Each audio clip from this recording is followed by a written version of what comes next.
What's up, Internet? Welcome back to another Two Wheel Nation live stream. And tonight, we're going to talk about Mr. Eli Tomac. So, unless you've been disconnected from the Internet for about a week, everybody's heard Eli is not coming back in 2022 with Kawasaki. And I haven't seen an official announcement of the Star Yamaha move, but everybody's saying he's going to Star Yamaha.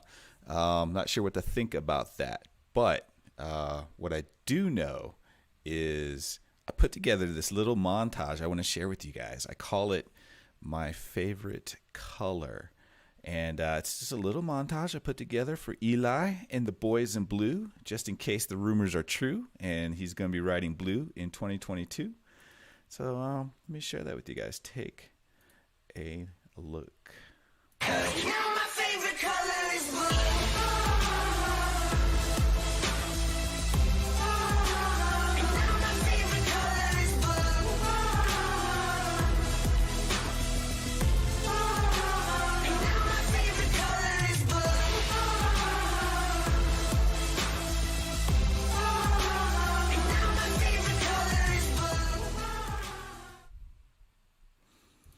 All right, I was just having a bit of fun there, man. I hope you guys got a little kick out of that. My favorite color is blue. We'll see. Like I said, I haven't seen the official announcement that it is a done deal with Star Yamaha. What I will say, though, is I think this is kind of a one-sided move. I really think this is something that Eli wants. I think that maybe he's just had enough of Kawasaki. I'll tell you what I mean by that here in a minute. But one thing I've seen a few people talk about is the fact that this is being announced in the middle of the year, right? So we just finished Supercross. Supercross runs in wintertime, January, May-ish, in a normal year, non-COVID year. And then we have a couple weeks break, and then they go and race motocross, the great outdoors, right? And a lot of people are like, well, is he going to finish motocross on the Cowie? Is he still racing? What's going on? I don't get it. This isn't really all that uncommon. Let me show you what I mean by that. So, do you guys remember this dude, Ricky Carmichael? All right, so this picture is from 2004. He was on Honda. He took the Supercross series off. He had a knee injury, so he went and had surgery, did his rehab. He comes back, okay, 2004. Chad Reed won the Supercross title that year. James Stewart was still on the 125s. And he comes back for the motocross series in 2004. Going into the motocross series, he already knew that in 2005, the next year, he was going to be on Suzuki's. Now, this has got to be one of Honda's regrets, because I don't think they've won a title in Supercross or the outdoors motocross since that guy was riding their bike. And to make things worse, they go into the motocross. The team knows Ricky's not coming back. Ricky knows he's not coming back.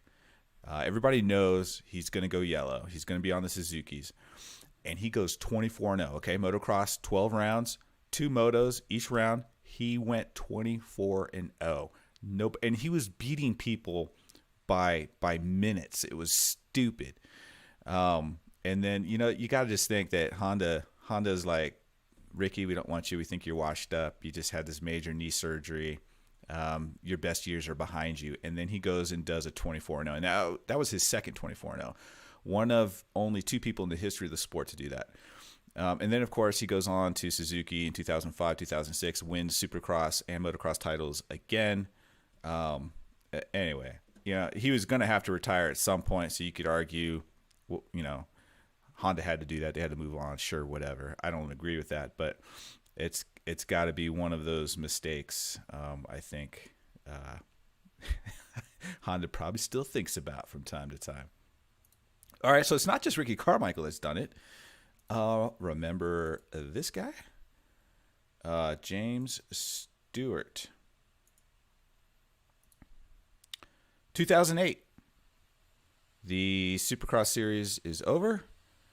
I think it was kind of weird. It was kind of like Carmichael's deal. James Stewart started if I remember correctly, started the 2008 series, Supercross series off, and he did a couple of rounds, and then also knee injury, decided I can't do this, and he pulls out of the series again. Chad Reed wins, and he goes and has surgery, rehab. He comes back for the outdoors. Now, going into the outdoors again, like Carmichael, he knew I'm going to be on a Yamaha Supercross only deal in 2009.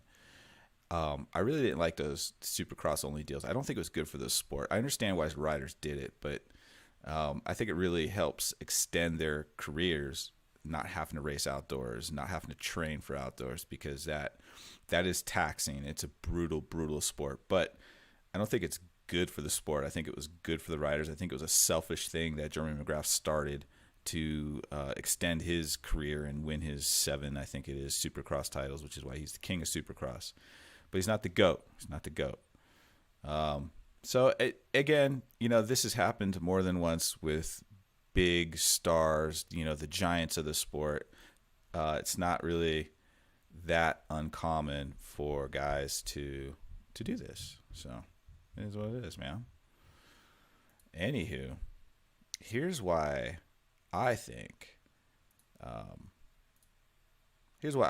Eli Tomac is moving on. He did not successfully defend his motocross title in 2020. And a big part of it, I think, was at Loretta Lynn's. If you guys remember Loretta Lynn's, it was this huge mudder. Take a look at this, man. I mean, look at how deep that mud is, man. It's almost up to that dude's knees. That guy.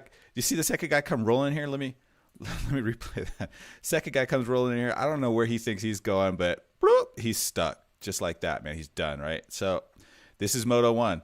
It's near the end of the moto, and Eli's bike expires. He can't finish. He DNFs. Now, he still gets points from this race because it was near the end of the moto. He was far enough ahead of most of the field. I think he was credited with ninth, so he's still got points from the race. But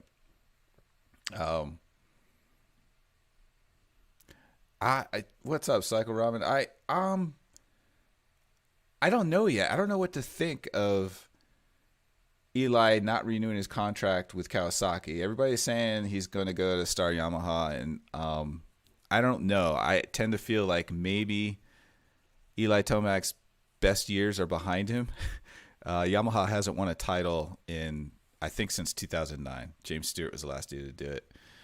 So I'm not sure yet. It's kind of weird. I'm surprised. I really thought he was going to finish his career at Cowie. But back to Loretta Lynn's, I really think that this was kind of a turning point for Eli Tomac and Kawasaki. So his bike expires in Moto 1. He DNFs. He still gets points because he was far enough up the field at the end of the race. But then, and I don't remember the last time this has ever happened to a rider. Here he is, Moto 2. His bike expires again. So that's pretty difficult to recover from. There's 12 rounds, 2 motos in each round, and to double DNF a round and recover and still win the title, that's hard, man. And for me personally, from this race forward, I saw a little bit of a different Eli. I mean, he still had crazy speed here and there. He still had that comeback power he had. But it was almost like if the race didn't like if it wasn't like natural for him, like he wasn't gonna like push the issue. You know what I mean? That's just a sensation that I got watching him race the rest of the outdoors. It's like, I'm here, and if I feel the flow, I'll go. If not, I'll just do what I do. And then I kind of felt like it was a little bit of that in Supercross this year. Now Supercross, he suffers from those really poor starts, but the races aren't long enough for him to. The races aren't long enough. The tracks aren't wide enough. The tracks aren't always gnarly enough for him to like really just pounce on people. And so if you don't get the good starts, man, that's really difficult. It's asking. It's a tall order. It's asking a lot. You know what I'm saying? So I don't know. I think that's a big part. Maybe he's just over Kawasaki. And you might say, well, but that was just one motocross round. There's more. There's more to it. Do you remember this? This was, I think, in 2017. Eli Tomac has this weird brake issue, and it's just he can't ride the bike because the brakes. I think he pulls into the pits, if I remember. They cut the brake line. They do something. They get him back out there. He rides the rest of the race without a brake. But that was not the only time. I think it was that same year, earlier in the year during Supercross. He had a brake issue again. They had some weird. Maybe they tried something new that year. I don't know, and it was problematic. But he's probably had 4 or 5 of these weird races with some mechanical issues that aren't his fault. And then, yes, Eli does have a history of choking big time. Not going to deny that. But then you have to beg the question. Still, though, if you're Kawasaki, who are you going to replace Eli Tomac with? I mean, there's Ken Roczen, there's Cooper Webb, there's Eli. Those are the top 3. They are far and away better than everybody else out in the field. You could argue, at least at the beginning of the Supercross series, Justin Barcia was the next guy that was on the verge of breaking into that top 3 bubble, but never really quite did it.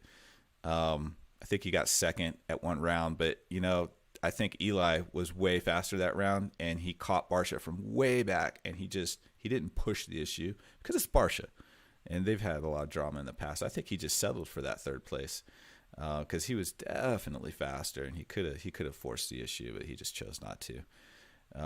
And then I think at the end of the year, you could argue Anderson was more of that guy who's like knocking on those top 3, but not quite there, but almost. He could probably smell it.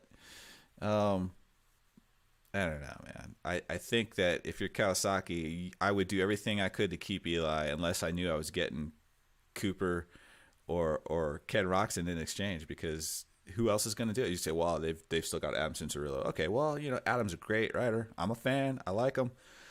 He can't hardly get through a year without getting hurt. He's got so many injuries. He doesn't finish the season. He did really well in motocross last year. He almost won the title. He fought for the title all the way down in the end.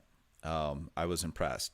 But that was an exception. That's not the rule with Adam. And he's fast, and he'll win races. He qualifies really well all the time. It's a good starter. There's a lot of good things about Adam Cincerillo. But if you're looking for somebody to win more championships, I would have my doubts. And then, some people might argue, well, they're just making room for a 250 rider, Austin Forkner. Come on, man. You can't be serious. Austin Forkner can't win a title either. He can't finish the season. He's always getting hurt. Great starter, super fast. But he makes dumb decisions. He makes emotionally based decisions, and it gets him to trouble all the time. He is not going to come into the 450s, not even in 2 years, and beat Cooper Webb. Ain't happening. I mean, you see what Cooper Webb did to Ken Roczen. I think Ken Roczen pretty much just gave his balls over to Cooper, and they're sitting on Cooper's mantle right next to his Supercross championship trophy. There's his trophy, and there's Ken Roczen's balls. It's just that simple. Cooper Webb owns Ken Roczen mentally. He owns that dude. It's I don't know. Those last 3 races, Ken Roczen had a legit shot at that title. Uphill battle, but not. It could have happened, and he just flat gave up. He gave up. He just gave up. That's all there is to it. All right, guys. That's my 2 cents, and that's what I think is going to happen. I think maybe Eli's best years are probably behind him at this point. If he's going to go to Star Yamaha, man. I mean, man, if he could pull it off, that'd be awesome, because I think that Yamaha hasn't won a title since 2009. I think James Stewart was the last one to win a title on the Yamaha 2009 Supercross title. Remember Chad Reed just tried to put him on the ground at Vegas? Yeah, that was a great year.